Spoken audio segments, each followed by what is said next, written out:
22 ліпеня, панядзелак. Вітаю. Гэта Белсадзум, а з вами Сергей Подсасонны. І праз момант мае госці, з якімі разам абмяркуем істотныя тэмы дня. Джо Байден сышоў з прэзідэнцкай гонкі. Што гэта азначае для міжнароднай палітыкі, а таксама для нашага рэгіёну ды беларусаў?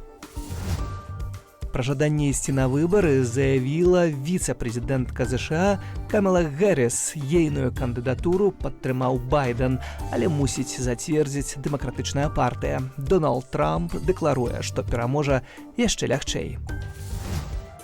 А ў Беларусі бітва за ураджай. Уборачная кампанія, якая замяняецца ў шоу прапаганды. Прыгледзімся да рэальнага стану сельскай гаспадаркі. Джо Байден адмовіўся ад удзелу ў выбарах на пасаду прэзідэнта США. Як патлумачыў сам Байден, ён прыняў гэткае рашэнне ў інтарэсах дэмакратычнай партыі і ўсёй краіны. Дзейны прэзідэнт мае намер застацца на пасадзе да сканчэння свайго тэрміну ў студзені на лета. Выбары ж адбудуцца сёлета ў лістападзе.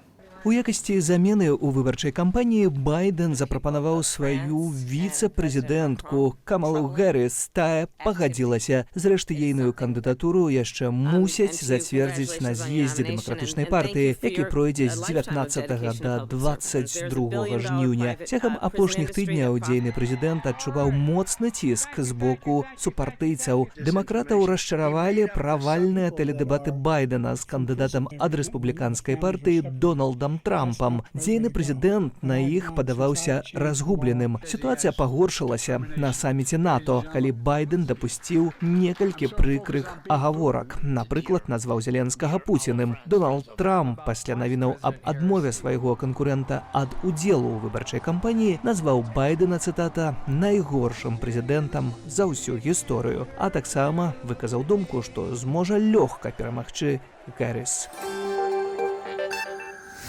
І гэтую тэму спадарства абмяркуем з былым дыпламатам. Валер Кавалеўскі на відэасувязі. Вітаю. Добрый день. Спадар Валер, так атрымалася, што дакладна мне Фейсбук нагадвае, 3 гады таму мы з вами былі ў Вашынгтоне, калі Святлана Ціханаўская была са сваім першым візітам у ЗША і тады сустрэлася таксама ўпершыню з Джо Байденам. Сёння нечаканая навіна, што яна можа азначаць для нас, беларусаў, перадусім? Я б сказаў, што гэта найперш все ж таки унутрыпалітычны амерыканскі працэс. Гэта вельмі цікавы прэцэдэнт. Раней такога не было, каб так позна дзейны прэзідэнт адмаўляўся ад прэзідэнцкай гонкі. Раней такія прэцэдэнты былі, але яны адбываліся ў сакавіку. Што гэта азначае для нас? Найперш, гэта прыклад таго, што можна адмаўляцца ад улады, калі ставяць інтарэсы краіны, інтарэсы грамадскасці вышэй за асабістыя амбіцыі. Мы бачылі, што на працягу некалькіх тыдняў ці нават месяцаў ставіліся пытанні да таго, ці здольны Джо Байден удзельнічаць паўнавартасна ў гэтых выбарах, і пасля гэта пытанне не толькі перамогі ў выбарах, а пасля і кіраваць краінай. І ўсё ж такі яго пераканалі у тым, што трэба зрабіць гэты непросты крок, адмовіцца ад удзелу ў гонцы і перадаць магчымасць удзельнічаць у выбарах іншым кандыдатам ад дэмакратычнай партыі. Тут можна сказаць, што ў дэмакратаў досыць доўгая лаўка запасных, там ёсць каму удзельнічаць, пачынаючы ад віцэ-прэзідэнта і іншых дэмакратычных дзеячоў. Таму паглядзім, як будзе развівацца гэты працэс, але асабіста для мяне, я думаю, і для многіх іншых беларусаў гэта павінна быць такім яскравым прыкладам таго, калі асабістыя амбіцыі адсоўваюцца ў бок. Выданне «Палітыка» піша, што гэта ў нейкім сэнсе тое, што было зроблена Байденам, таксама ратаванне ягонага твару, каб не мець пройгрышу каласальнага ў гэтай кампаніі. Ці Камала Гэрыс здольная быць пераможцай? Як вы ацэньваеце? Такі аб'ектыўны аналіз Камалы Харріс як палітычнага дзеяча. Яна была сенатаркай, скажем так, досыць папулярна як сенатар, але як віцэ-прэзідэнт яна не вызначылася чымсьці незвычайным, нейкімі такімі эфектыўнымі вострымі крокамі, нейкімі ініцыятывамі. Але гэта насамрэч асаблівасць амерыканскай палітычнай сістэмы. Віцэ-прэзідэнты заўсёды застаюцца ў цяні. Іх фактычна галоўная функцыя чакаць сваёй чаргі на выпадак, калі прэзідэнт памрэ ці штосьці з ім здарыцца, і вось тады віцэ-прэзідэнт становіцца той фігурай, якая можа стаць кіраўніком краіны. То бок у гэтым сэнсе Камала Харрис нічым не адрозніваецца ад іншых віцэ-прэзідэнтаў. Хаця я могу сказаць, што той самы Джо Байден падчас адміністрацыі Барака Абамы быў вельмі эфектыўным і актыўным. Але тут, скажем так, быў такі вельмі зручны баланс паміж моладасцю і недасведчанасцю Барака Абамы як палітыка і Джо Байдена, які доўгія гады працаваў у Сенаце і быў адзначаны вельмі значнымі сур'ёзнымі ініцыятывамі ў знешняй палітыцы, у пытаннях унутрыпалітычнай сітуацыі. Так што тут Джо Байден атрымаў больш шырокія паўнамоцтвы, чым звычайна, але калі казаць пра Камалу Харрис, то яна адпрацоўвала сваю функцыю так даволі належна, правільна, не адступаючы ад тых традыцый, якія былі сфармаваны ў Злучаных Штатах. Безумоўна, вельмі складанае пытанне. Перад ёй будуць стаяць гэта міграцыйная рэформа, адно з унутраных пытанняў, якое дастаткова складанае і якое Дональд Трамп абяцае вырашыць вельмі радыкальна. Ну і пытанне, канешне ж, Украіны, расійскай вайны ва Ўкраіне. Таксама тут Трамп кажа, што ён зможа быць такім міратворцам. Што гэта таксама можа азначаць цяпер, калі выбіраюць віцэ-прэзідэнтку на прэзідэнта? Палітыка США проста застанецца нязменнай? Я думаю, што паслядоўнасць будзе захоўвацца ў пытаннях знешняй палітыкі, прынамсі, з той палітыкай, якую праводзіў Байден. І тут найперш мы кажам пра трансатлантычнае супрацоўніцтва. Злучаныя Штаты, Еўрапейскі звяз. Вось гэтая звязка, яна заўсёды працавала вельмі добра для інтарэсаў Злучаных Штатаў у глобальным сэнсе. І тут, канешне, я б не абмяжоўваў знешнепалітычны парадак дня адміністрацыі Злучаных Штатаў толькі Украінай. Магчыма, гэтая праблема для іх менш важная, чым, напрыклад, праблема супрацьстаяння з Кітаем. Ёсць яшчэ бліжні ўсход, ёсць амбітны Іран, ёсць даволі складаная сітуацыя ў афрыканскім рэгіёне. Так што парадак дня знешнепалітычны для будучага прэзідэнта Злучаных Штатаў будзе вельмі складаны і дынамічны. Але тут я все ж таки думаю, што будзе паслядоўнасць у тым, як Камала Харрис, калі яна будзе абраная прэзідэнткай Злучаных Штатаў, будзе ставіцца да гэтай праблематыкі. Калі ж казаць пра беларускае пытанне, то тут я думаю, што мы досыць у камфортнай зоне. Чаму? Таму што па Беларусі склаўся кансэнсус, двухпалітычны, двухпартыйны кансэнсус ужо на працягу дзесяцігоддзяў. Да Лукашэнкі ставяцца як да дыктатара, а цяпер ён яшчэ і не прызнаны дыктатар. Цяпер ёсць моцны дэмакратычны рух Беларусі пад началам Светланы Ціханаўскай. То бок сітуацыя такая, што да Беларусі ставяцца паслядоўна і рэспубліканцы, і дэмакраты, і вы таксама маглі бачыць гэта ў Вашынгтоне, калі за адным сталом збіраліся рэспубліканцы, дэмакраты, сенатары ці прадстаўнікі, які ў іншых умовах не могуць адзін з адным размаўляць, а па беларускім пытанні яны гатовыя працаваць разам. Гэта таксама цікавы момант, што сапраўды тут пануе нейкая еднасць, што тычыцца Харрис, то яна прадстаўляла Злучаныя Штаты на мірным форуме ў Швейцарыі, а перад гэтым форумам Светлана Ціханаўская сустрэлася з дарадцам Харрис па нацыянальнай бяспецы Філам Горданам. Гэта таксама, напэўна, будзе ўплываць на далейшыя кантакты. Я думаю, што гэта добрая аснова для ўзаемадзеяння па таму самому мірнаму саміту, калі яшчэ працаваў у кабінеце, то працаваў над тым, каб прасоўваць беларускія нацыянальныя інтарэсы ў мірны працэс. Бо пра Беларусь не могуць размаўляць без беларусаў. Лукашенко не можа прадстаўляць нашу краіну, паколькі ён з'яўляецца марыянеткай Крамля, але вельмі важна, каб нашы інтарэсы былі на стале перамоваў, каб ніхто не праігнараваў Беларусь, каб Беларусь не стала закладнікам нейкіх разменаў. Таму гэтыя кантакты, канешне, яны будуць спрыяць больш такому актыўнаму і дзелавому супрацоўніцтву з будучай адміністрацыяй. Зноў жа, калі Камала Харрис стане прэзідэнткай Злучаных Штатаў. Таксама я думаю, што звычайная практыка з'яўляецца, калі прыходзяць новыя каманды па нацыянальнай бяспецы ў Белы дом з забраннем прэзідэнта. Таму тут у гэтым сэнсе трэба чакаць, што будзе змена складу асабовага у камандзе Харрис, калі яна будзе абраная. А калі ўсё ж такі Трамп, то тут узнікае пытанне, вось гэтыя ягоныя выказванні, гэта папулізм, які па сутнасці разлічаны толькі на выбарчую кампанію, а потым палітыка амерыканская будзе зусім іншая, ці ўсё ж такі у ягоных словах трэба разглядаць і рэальную небяспеку? Я думаю, да гэтага трэба ставіцца вельмі уважліва. Гэта тычыцца і дэмакратычных інстытутаў у Злучаных Штатах, гэта тычыцца і трансатлантычнага супрацоўніцтва, тое, як Злучаныя Штаты удзельнічаюць у паўночна-атлантычным альянсе, які з'яўляецца галоўным фактарам стабільнасці і міру ў Еўропе, дзякуючы менавіта гэтаму партнёрству Еўропы і Злучаных Штатаў. То бок тут ёсць прыклады, якія досыць трывожныя з першай адміністрацыі Трампа. Мы не можам іх ігнараваць, трэба іх аналізаваць і не дапускаць таго, каб гэта станавілася нейкім глобальным трендам. Бо Злучаныя Штаты, конечно, задаюць тон у многіх пытаннях, у тым ліку, у тым, як выглядае дэмакратыя, як працуе дэмакратыя. Што тычыцца пытанняў Беларусі, то я думаю, все ж таки мы можам разлічваць на тое, што падыходы да Беларусі застануцца такімі самымі, як і раней, бо асноўная маса рэспубліканцаў ставіцца вельмі прыязна да беларускага дэмакратычнага руху, таксама падтрымліваюць і Святлану Ціхановскую. Тут мы можам разлічваць на тое, што і заканадаўчая, і выканаўчая ўлада будуць дзейнічаць сінхронна, будуць падтрымліваць надалей памкненні беларусаў. Пра галоўную геапалітычную тэму без усялякіх сумневаў дня з Валерам Кавалеўскім. Дзякуй за гэтую размову. Выйшаў на волю старшыня аб'яднанай грамадзянскай партыі палітвязень Мікалай Казлоў. Пасля апошніх прэзідэнцкіх выбараў яго судзілі двойчы. Першы тэрмін у 3 месяцы арышту Казлоў адбыў у 2022 годзе. Праз кароткі прамежак часу яго затрымалі зноў і тады асудзілі да 2,5 гадоў зняволення. Іншыя навіны Беларусі і замежжа у нашым аглядзе. Максім Рыжанкоў у Паўночнай Карэі з афіцыйным візітам. Якія пытанні абмяркуе ў азіяцкай дыктатуры лукашэнкаўскі міністр замежных справаў, не паведамляецца. Затое Менск справаздачыцца, што гэта нібыта візіт у адказ, хаця прыездзе ў Беларусь дэлегацыі з Паўночнай Карэі раней нічога не казалі. Лукашэнкаўскія ж чыноўнікі ўжо ездзілі ў КНДР сёлета ў красавіку. У склад дэлегацыі тады ўвайшлі намеснік міністра замежных справаў Яўген Шастакоў, прадстаўнікі міністэрстваў аховы здароўя і сельскай гаспадаркі.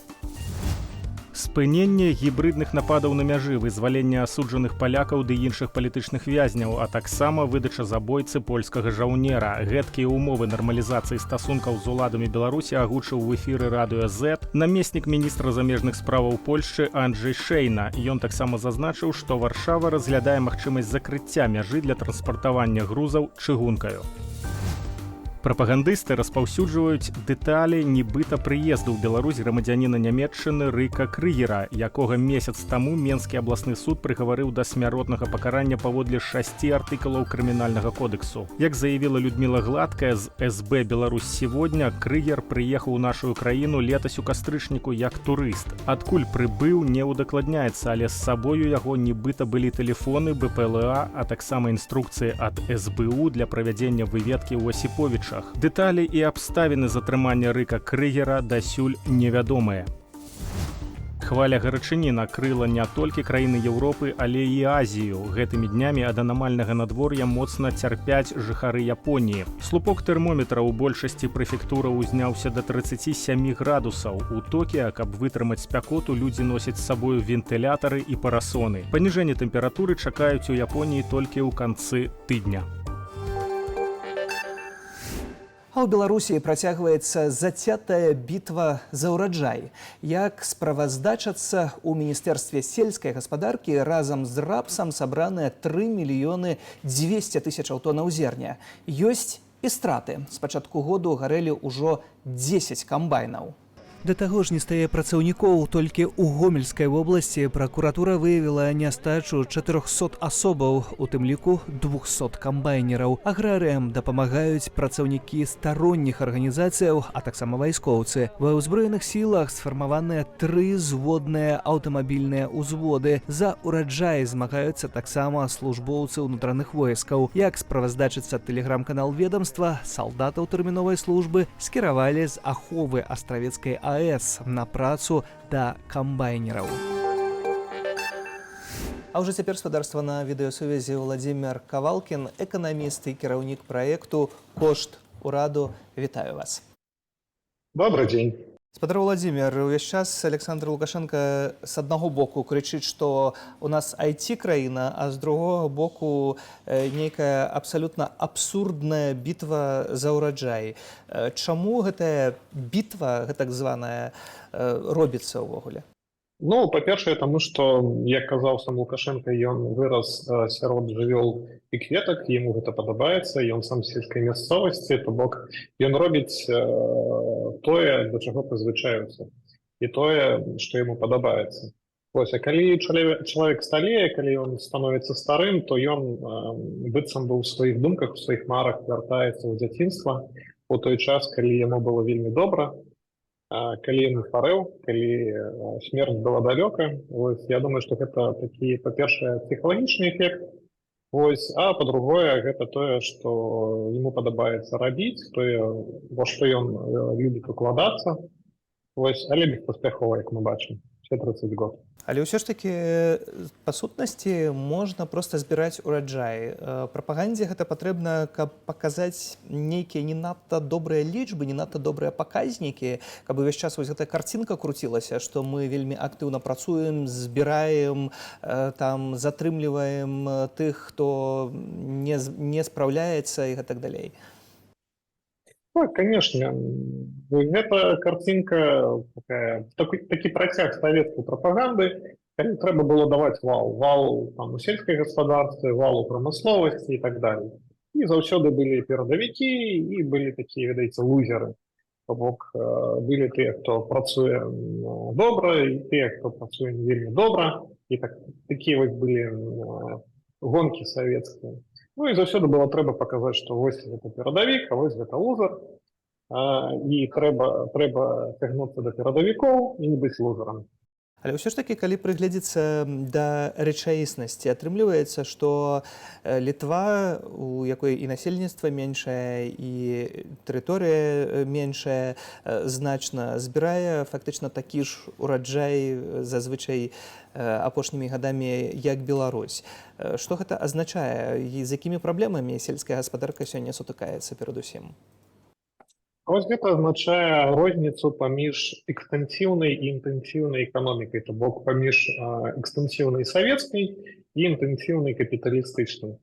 Як працуе савецкая эканоміка? Трэба даць вал, а каб даць вал, трэба, каб усе былі заняты, усе працавалі і усе землі былі засеяны. Капіталістычная эканоміка працуе інакш. Яна канкурэнтная, то бок фермер, гаспадар, ён засее поле толькі тады, калі ён будзе бачыць у гэтым прыбытак. Ну і вось праз гэта ёсць розніца паміж інтэнсіўнай і экстэнсіўнай гаспадаркай. У Літве засяваюцца тыя плошчы, якія урадлівыя, так? Якія даюць ураджай. У Беларусі засяваюцца ўсе плошчы. То бок Літва на меншых плошчах дае той самы ураджай валавы, які Беларусь дае на вялікіх плошчах. Вось і ўся розніца.